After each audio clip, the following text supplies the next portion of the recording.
Good afternoon, everyone.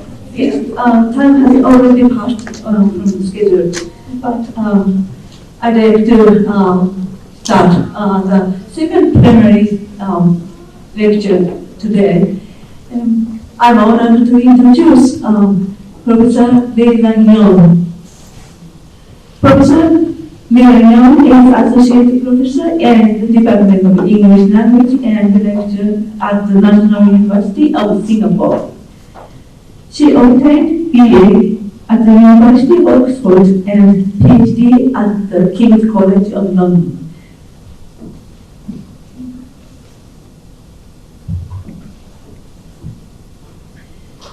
Her main research interests are Shakespeare and intercultural performativity, film, theatre, popular culture, digital media, text and translation in performance, cross-cultural, cross-media, cultural performance. She has published a number of books, including Shakespeare in Asia, Contemporary Performance, and Macbeth, and Shakespeare editions. And the books she authored in parts are the Adult Research Handbook to Shakespeare and Adaptation, the Oxford Handbook of Shakespeare and Performance, the Shakespearean World, the Journal of Applied Theatre and Performance, and Shakespeare Survey, and so on. She is the director of ASIA, the Asian Shakespeare Intercultural Archive, and one of the ISA Executive Committee.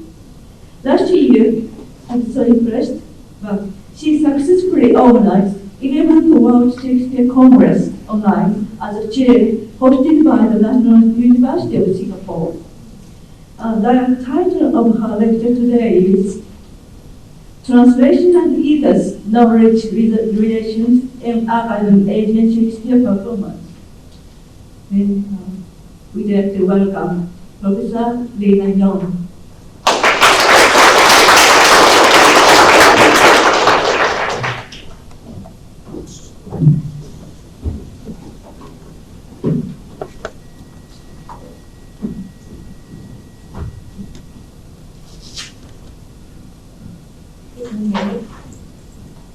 No? Yeah.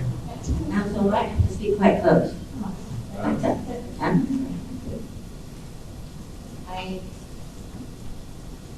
very honored to be here today.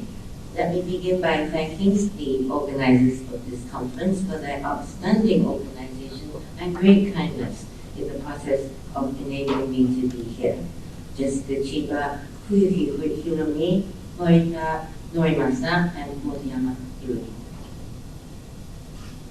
I'm greatly honored to be here and delighted to contribute to the partnership of Waseda University and the Shakespeare Institute, University of Birmingham. I find that I begin at a place very similar to Ton's last paper yesterday, though I shall proceed in a direction that is a little different.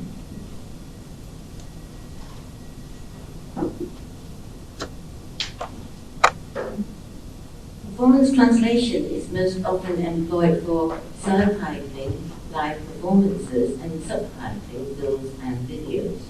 Consequently, it is often thought of in a functional life as a means of enabling the audience's comprehension of the verbal portion of a performance.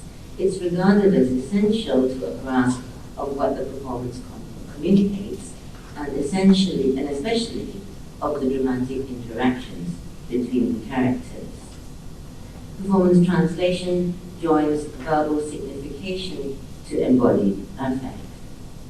Yet we are accustomed to thinking of surtitles and subtitles as an aid to comprehension, an approximation with the words being spoken or sung.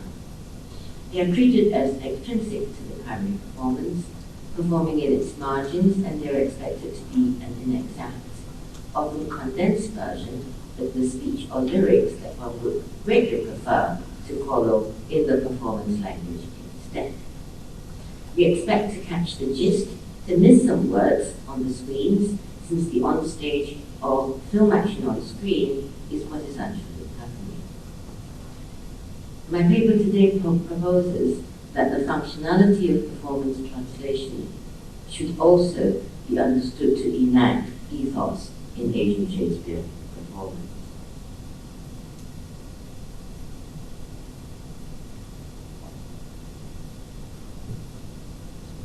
I have a second preliminary, you'll see why it's necessary, on practices research. While not being a translator myself, I hasten to confess, before I show my multilingual archive, that I only speak English. I lead a performance archiving project that practices translation in East and Southeast Asian languages in a very detailed way in multiple directions. The Asian Shakespeare Intercultural Archive, the short version is ASIA, was created to share Shakespeare performances in this region beyond the languages in which they were performed. Therefore, translation has been at the heart of making the archive since its genesis. The translations of scripts, data, and the entire web portal of ASIA allows users to watch video recordings of performances that were staged in many languages. Currently, the archive has 17 languages, while reading the translation and data in 4 parallel languages. So before, I will show the website.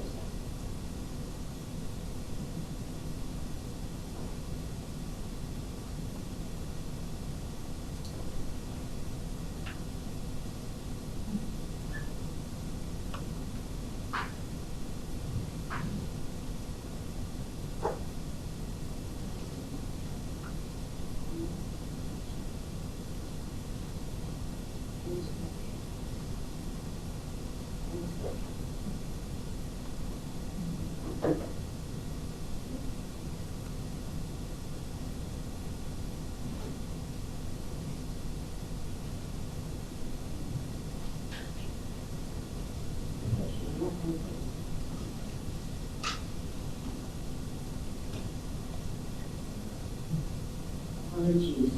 I'm trying to function on a Japanese video.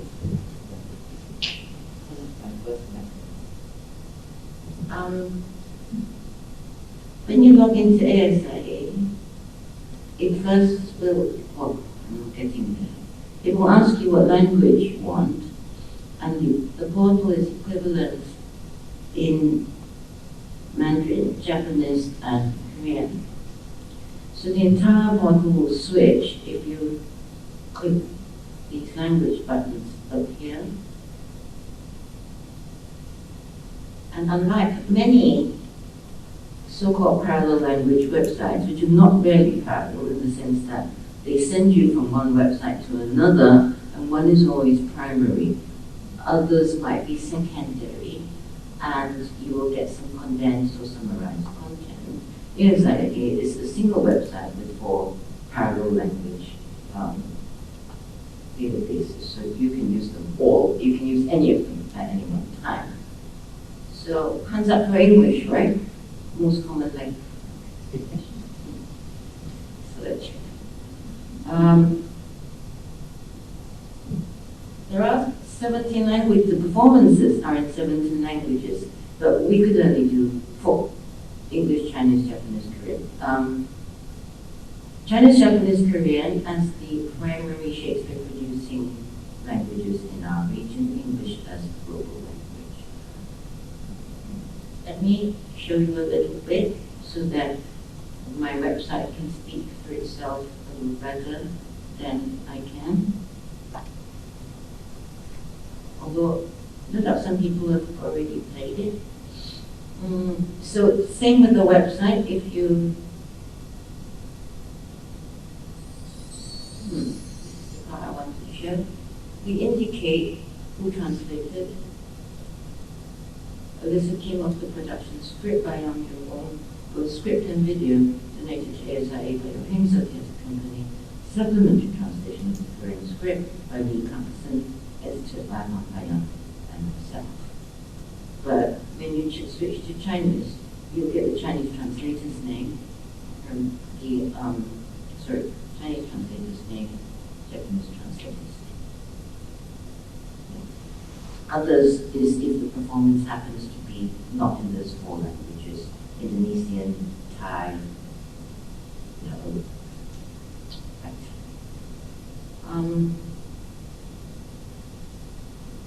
there is also Day2, which also is equivalent in the four languages. So all of this will be produced in different languages. So when we say parallel languages, this means, I don't think you can switch from here. You would have to go back. You would have to lose this form and then enter it again in another language. But all the data, which explains the art forms, this is the form for art forms. I think I know how the bubbles open, so I can demo it to you in a different language, but you get the picture. Okay, let me move on. Oh, is there anything I want to say?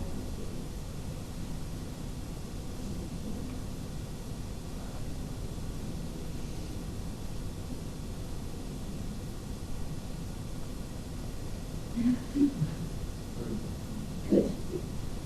Good.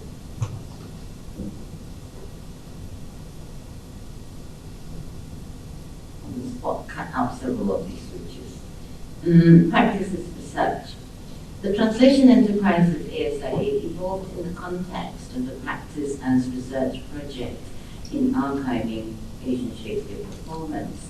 The growth of what the acronym is PAR in the arts has been marked by debates about the relationship between practice and research.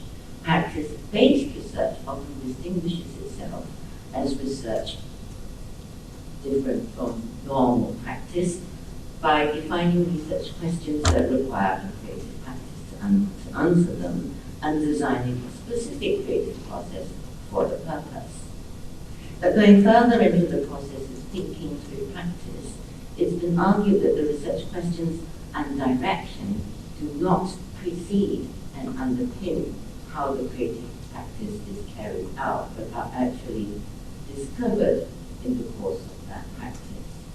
That in fact, the articulation of the key research questions can only fully emerge as an integral part of the creative process.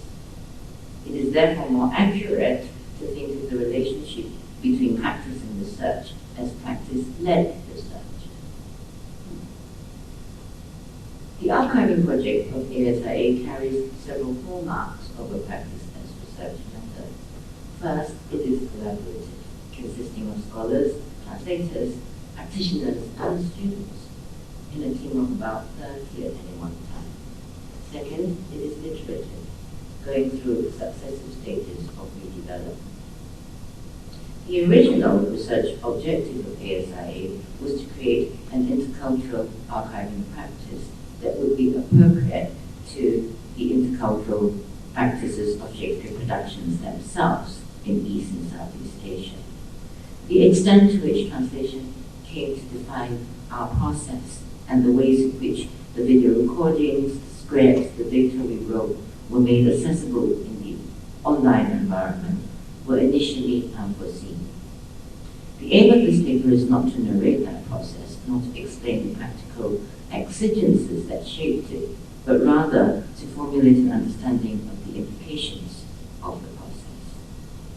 I could only come to these formulations long after the ASIA project began in 2008, through the changes that took place over time, not only internal to the archive and its team, but also in the world in which the archive was used.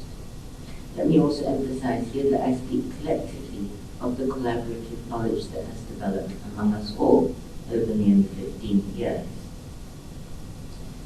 I wish first to to speak of translation as an ethos, by which I mean that translation has come to define the aspirations and values of the archive.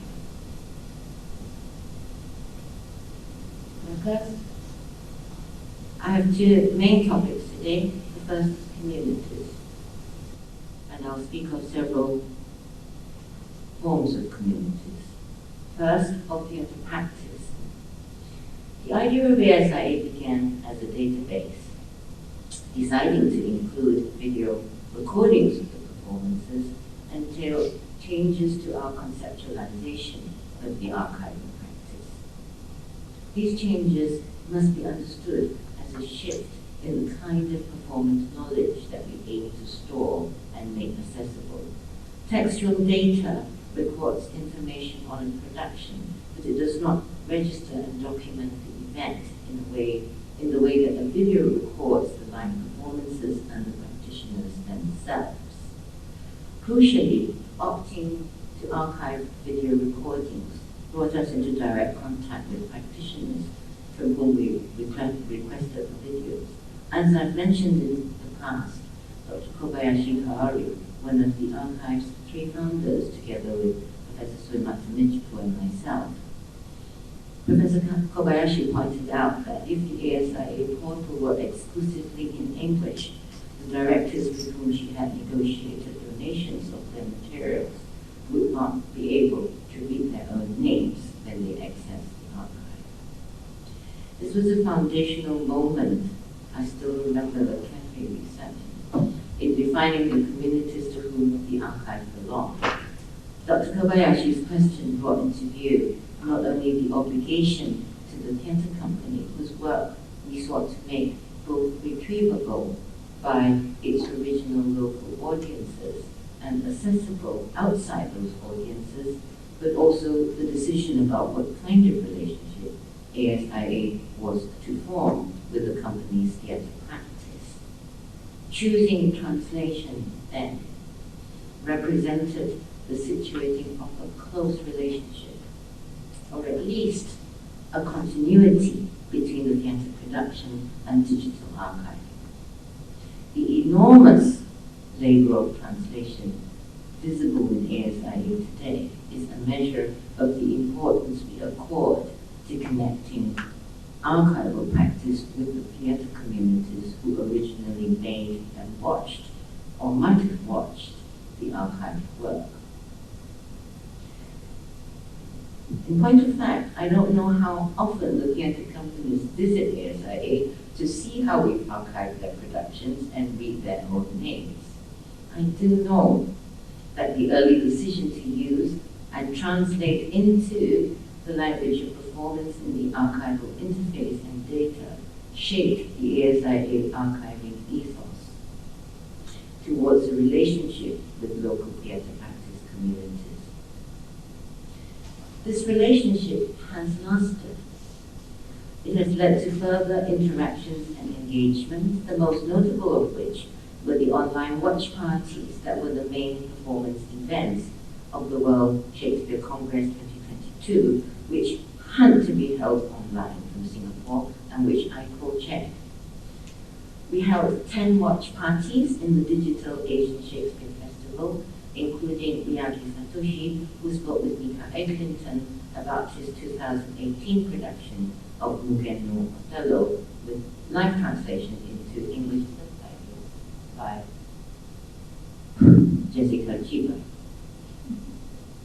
Recently, we've also collected interviews with practitioners of publication in the forthcoming ASIA editions.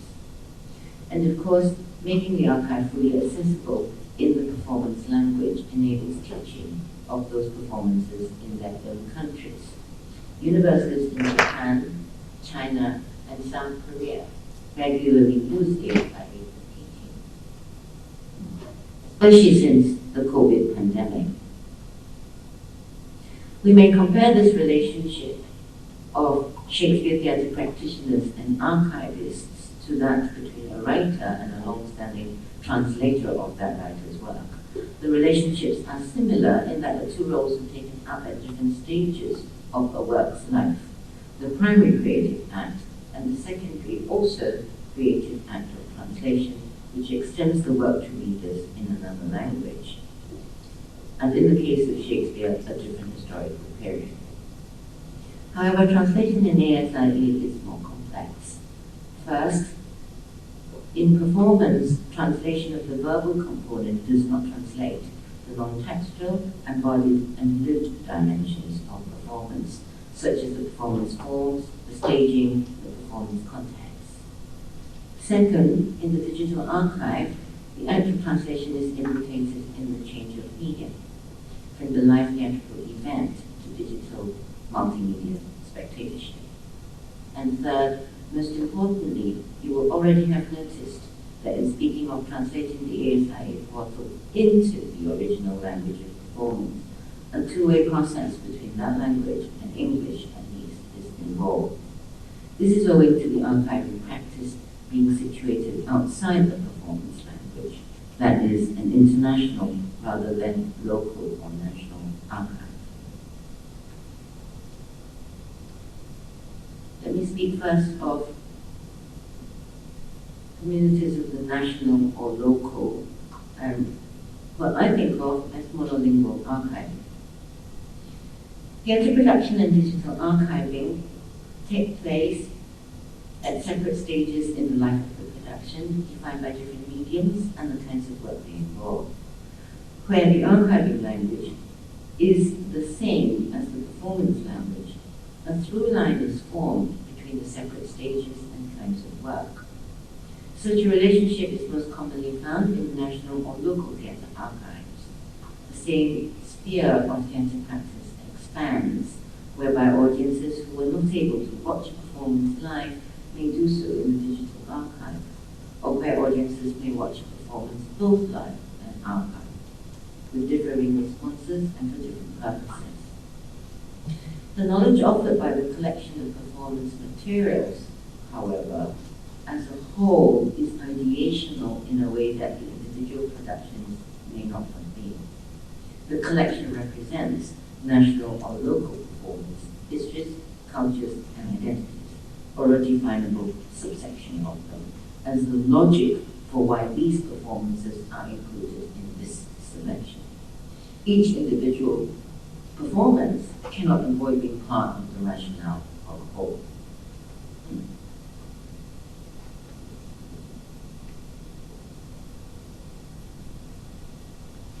Performance archives are also with a national focus, are also created in which the language of the performances and or the performers themselves is not the language in which they are archived. The such language by which the archive is found, the navigation and data are in a different language from that of the performance materials that are archived. So this is still a monolingual archiving practice, although the archive contains two or more languages. These archiving practices often draw upon performance ethnography, with the attendant problems of the archivist's relationship to the people and the work that is archived. Here the dual and clearly demarcated languages of performing and archiving manifest specific fault lines in the construction of the national, and the archive's model of knowledge production, its agenda, participate in those fault lines. Let me give you an example.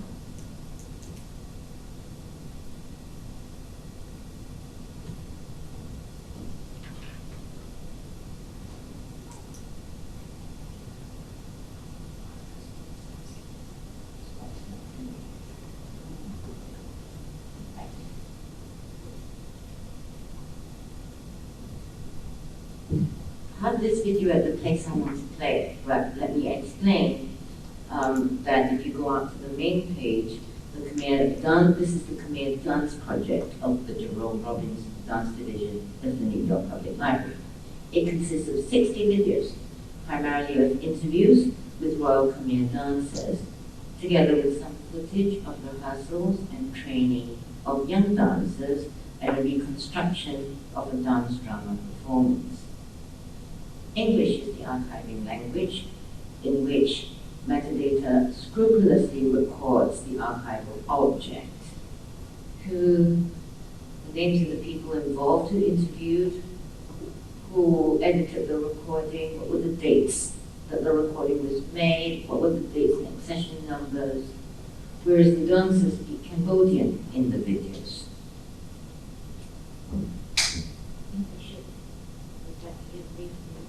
Getting better at this now. More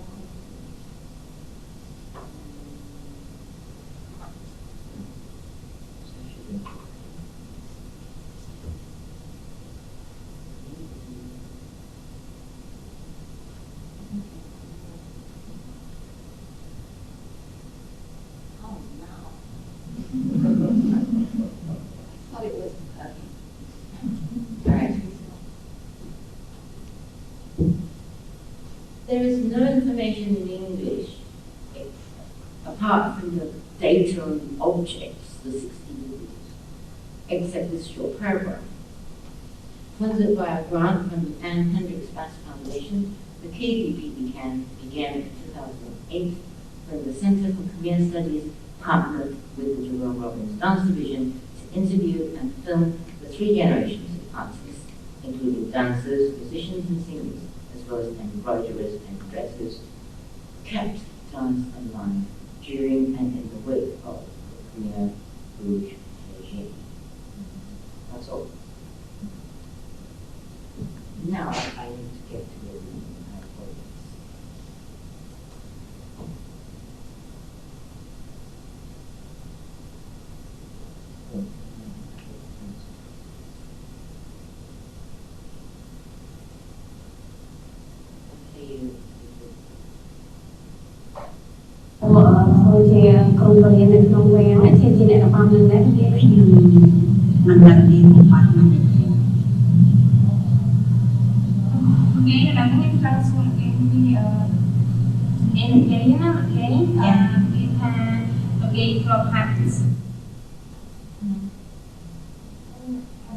video. But I can not really know why. Perhaps it censored us. I will tell you, you heard enough. She asks, the interviewer asks about the monkey roll. What dances did you do? She says, we don't dance. There are no dancers in the monkey roll. We only jump and kick and steal things. And subsequently, the interviewer seems not to have heard and asks again, what dances does the monkey roll involve? So I find these interviews quite difficult to watch. This is Sin Samaduk Cho, and the interview and interviewee seem to be at cross purposes. I wish I could play it for you, but you can go to it yourself, perhaps.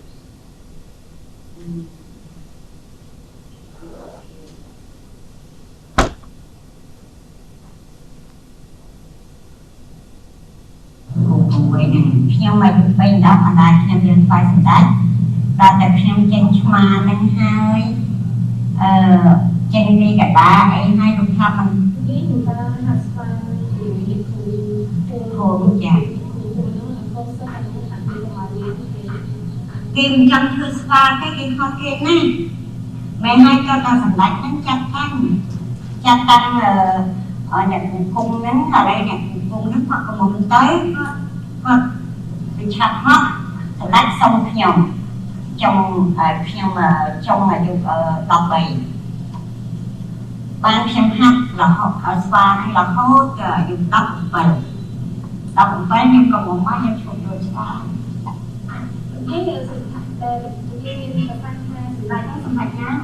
Sân tách hát sách thì anh đi không sân mặt nghe thì rồiในยุคชักตังเอาฮัสปานกับน้องมีตัวเนี่ยที่เนี่ยนะถ้าจะเจอรูปปั้นชักตังตามประเดี๋ยวลูกชักตังเป็นน้องเนี่ยเนี่ยยังไงเนี่ย I think you've seen enough together. The interviewer seems aimed at understanding a dance training profile. How old were you when you started to dance? What did you learn? How many people learn the monkey roll?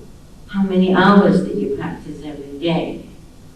Whereas the interviewee evidently remembers the dance training in terms of the community arrangements and organization within which she learned dancing, especially the masters and their respective specific roles. That's my part.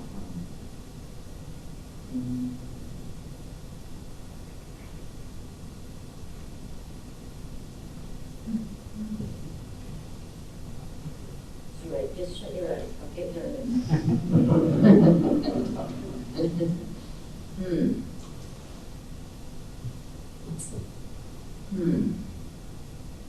Specifically on this question of the monkey rolls, you will see that if you go to that particular video, in spite of the video telling you that there is a translation that shows you, she says there are no dancers in the monkey roll, the summary continues to state that this interview will show you the dancers in the monkey roll. The interviewee speaks of the specific history of the community and reveals the relationships between people anecdotally. In a literal sense, the documentation that you saw is translated. The interviews are subtitled in English in order, according to the project's WordPress site, to provide wide access to this material. But there's a mismatch between the knowledge that the dancer carries and the model of knowledge production which the archival process follows, that no translation can obscure. It becomes evident that they're working with different notions of what it means to know about the Royal Khmer Ballet in the time before the community. One recognizes that, like other collections in the Jerome Robbins Dance Division, the Khmer Dance Project stops at documentation, leading others to create knowledge from that documentation about Cambodian dance styles, training, and history. However, practices of documentation are based on discursive and methodological premises. The distance deliberately preserved between the archival documentation and the dancer's lived experiences aligns itself with the modernist ideal of objective knowledge. Yet it cannot but be observed that objectification conducted across cultural, national, and economic differences is uneasily akin to an imperialist political relationship. The two languages do not engage, and the evident knowledge gap between them manifests the role that the American archive and funding envisages for itself in the revival of Cambodia's arts. For instance, that knowledge gap might be narrowed, if not altogether bridged, for a start, by metadata on the names of people and the dates mentioned in the interviews. And if that were the case, then the user of the archive could begin to reconstruct that oral history through the names and the dates. It doesn't require you to know too much to just take that out of the interview subtitles. Instead, the link performed by the translated subtitles of the interviews is too flimsy to connect the separate circles of knowledge in English and in Cambodian. Examining the language practice of the Khmer Dance Project reveals the attitudes the archival project takes to be its subject matter. The relationship that the language of the archive sets up with the spoken language of its materials, and by extension with the performing culture of which that language is a part, is expressive of the archive's knowledge relations. This project aspired only to create a body of ethnographic video records of Cambodian dances that it makes publicly accessible in English. Within such an overarching objective, translation as an ethos of transmission between language communities must remain weak, with a limited scope of action. The translation, in fact, simply facilitates a monolingual archival practice. The second part of my presentation is on the international and multilingual archiving in ASIE. The language that the archive uses comes to the fore in a non-national, non-local archive, which is international in its orientation and holds performance materials in many languages. Since the ASIE collection is a Shakespeare archive, its implicit reference point is English, by virtue of the shared source of productions in Shakespeare's plays and the global usage we aimed for the archive in Shakespeare studies. But because it's a performance archive, the most prominent feature of which is video recordings that present other sources of the productions in the performance cultures that are employed to adapt his plays, the archive's reference points are also in the respective local languages of production. The archiving practice of ASIE attempts to reflect the production's dual origins and the dual directions in which they move their sources. The translation and adaptation of Shakespeare's early modern English text into one or more local languages, and the adaptation of local performance idioms and forms to Shakespeare in its own language and context. The ways in which this effort hinges on, indeed has been led by, translation between parallel languages has a number of implications for the ethos that the archive advances in the study of Shakespeare performance as well as archival studies. I'll run through these points quite quickly. First, recognition that the original productions we archive are founded upon creative work of and with translations. We treat the theatre production as primary, not Shakespeare's original or source text, because the archive is interested in the interculturality of actions. And treating the production as primary then necessarily includes commitment to the significance of the act of translation, the alterations in reference, structure, register, and sense by which the translation addresses its own audience in its own language. So this was a principle decided upon quite early, that when we had to choose between competing priorities, we would choose the production and fidelity to the production. This was part of including the theatre practitioners as the first community from whom we got the materials. While some productions in ASIE use the published translation, these are the prior stages before the script that we got, just as many, if not more, have translated and adapted their scripts afresh to serve their unique performance strategies.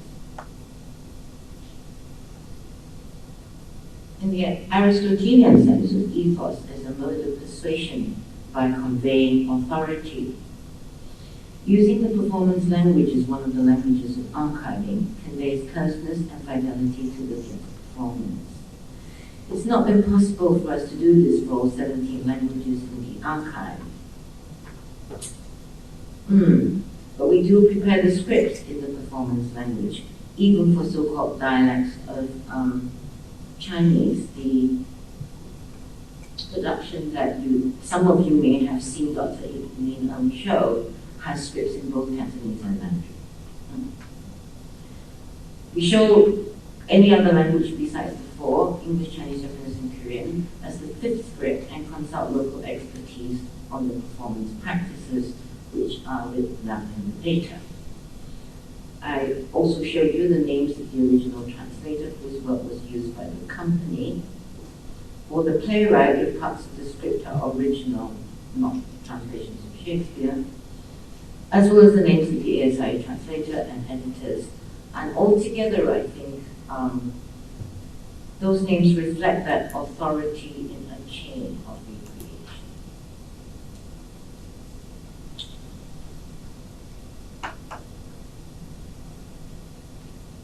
Third point, sharing within the region through multi-directional translation. I think this is part of the archive that puzzles people the most and has had people asking why do we do it. It did not occur to us to archive each production in its own language and English.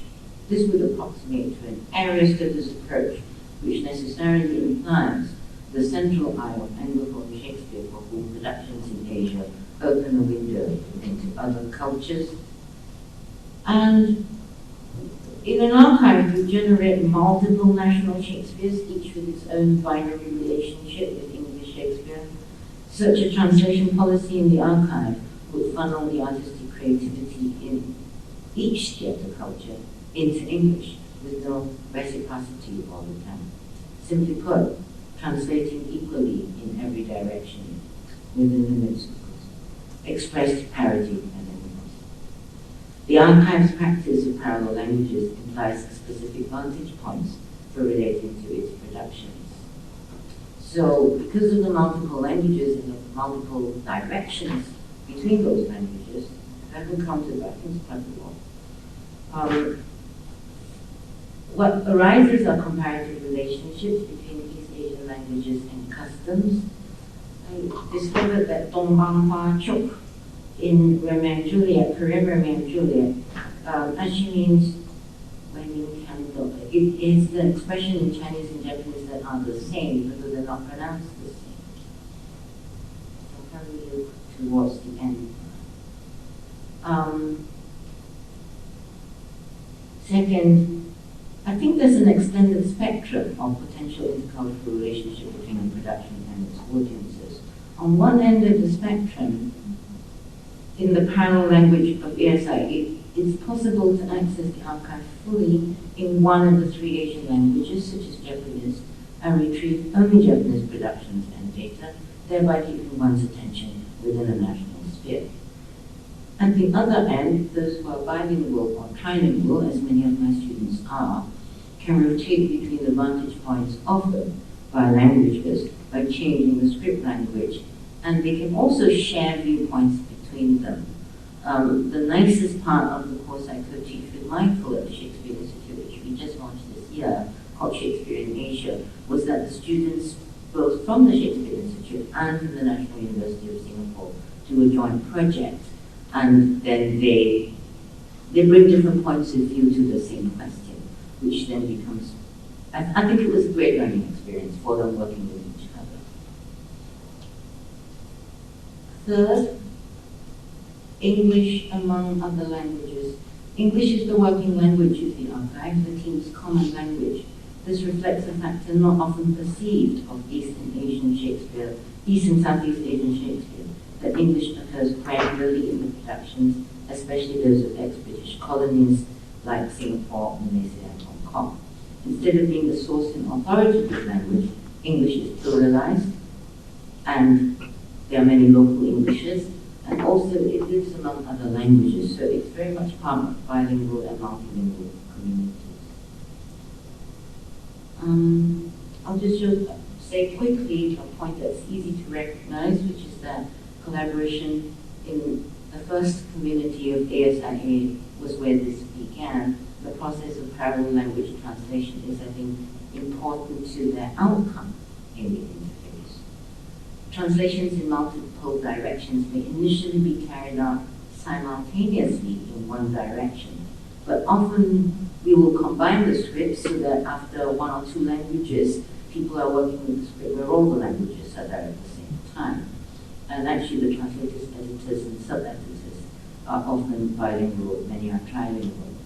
And they work on the translation mostly from one primary language, but they will also keep an eye on the second language and point out to me that, these things are not saying the same thing.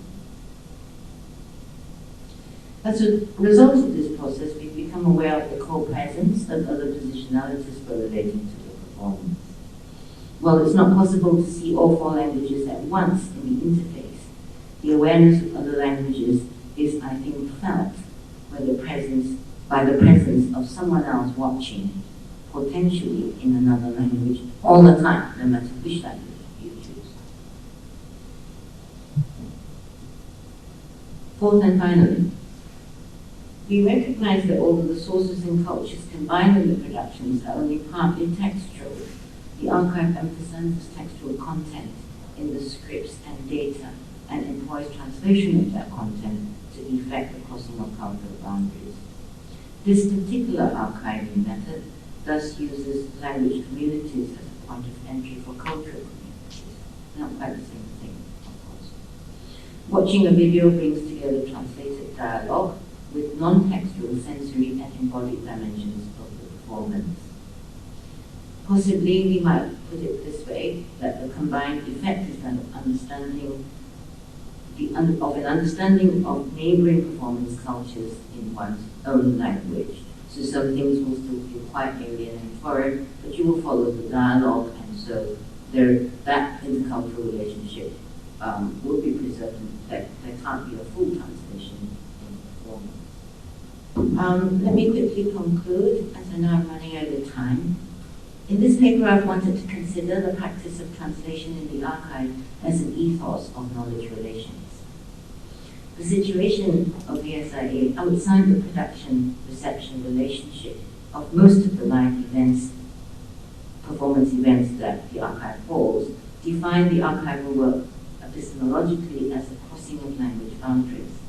My understanding of such an ethos, accruing through the practice of archiving in ASIA, is that translation is at once obligation and opportunity.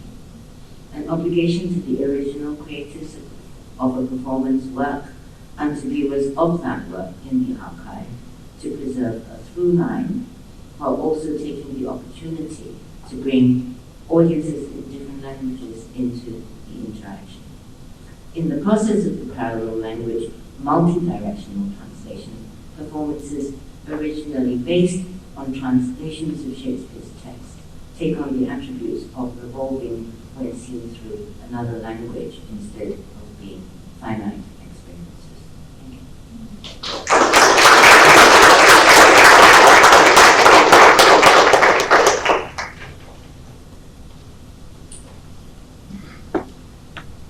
Thank you very much indeed. You're fascinating argument about practical translation from the side of archive.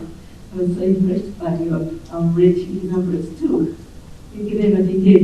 We'd have to we have a little more time for questions and answers session. So there's someone who would like to ask Ms. Rarely and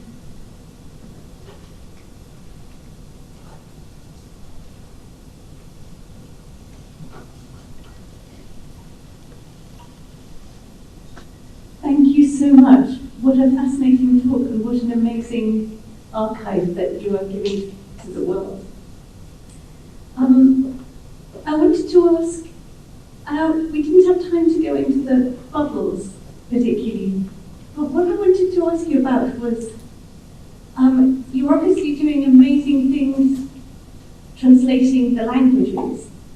And I wanted to understand a little more about how you translated or helped people understand other aspects of the performances, like the meaning of colour or the meaning of music or something else that might be quite easy for one culture to understand and not automatically understandable by another culture. I meant to explain, I was conscious I was running out of time. The scripts are what is written in the performance. These bubbles and the data, textual explanations and naming, identification of what's done, which is non-textual, non-script. Some of these are, so for instance, the performance, we started to look at a little bed that has Korean traditional dance. In case you don't know where to find it, we have time coded it so that then it should jump to the exact bit of that performance where you see the Korean traditional and dance. And this data is also in the 4 parallel languages. We try, but we're a bit behind. Don't get very well, but it should. It's just maybe there's a time lag. But whenever you see this red, when you see that the data has a little that red icon, video icon, you should be able to, it's time coded. So we try to get an interaction from the data back to the video. And at that same time code, when you're watching the video, the data entry will come up alongside in the long panel. But I'm conscious that this is still rarely an understanding that is linguistic. It names, it identifies. I wish I knew other ways. However, I think that's not bad. At least my students feel it's essential. They are able to name which things, they know which ones are, which is what in the production, and the data is meant to function not as a complete reference point, as a springboard for further research. That's about what we can do. Thank you. There's and I forgot to share, there are also pie charts where if you're so minded to do digital analysis,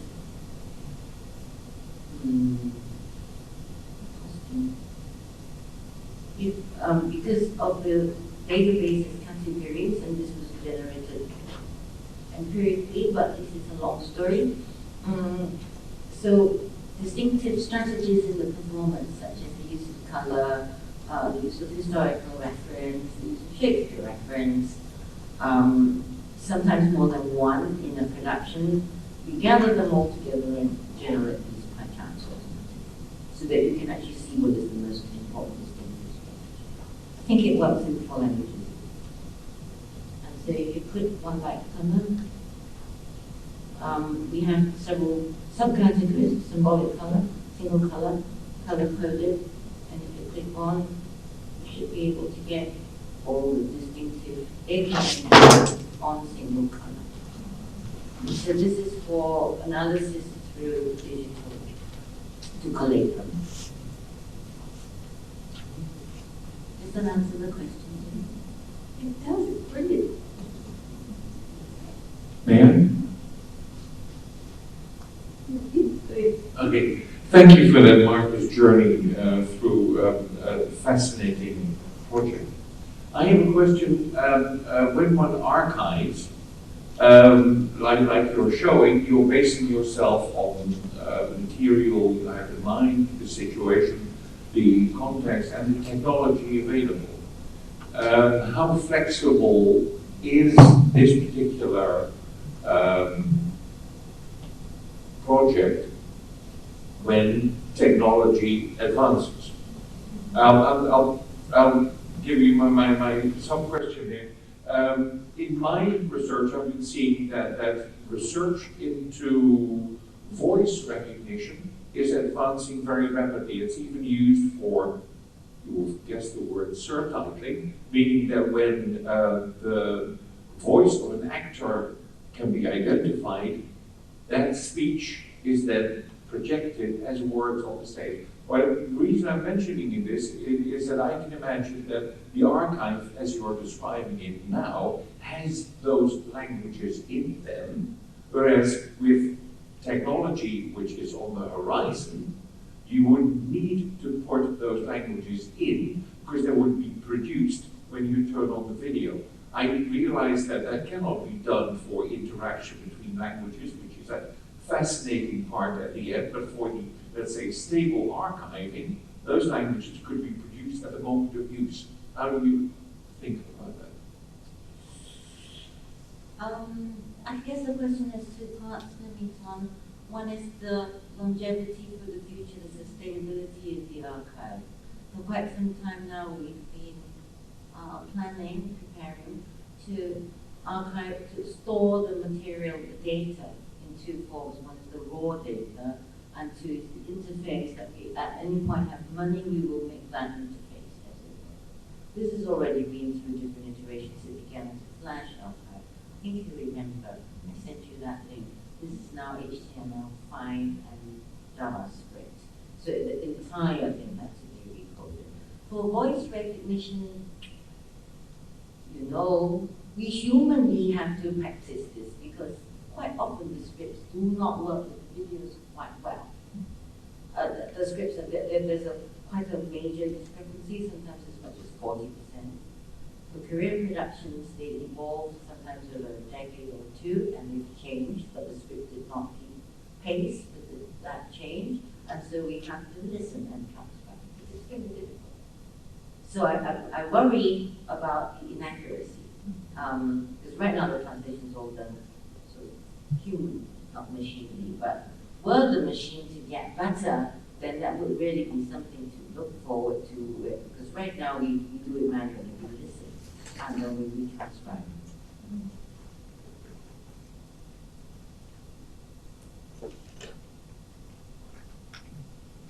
Thank you very much. Unfortunately, the time is already up, so I'd like to conclude Professor Young's lecture now. Thank you very much indeed for your excellent lecture, and thank you very much for your kind attention. Thank you very much.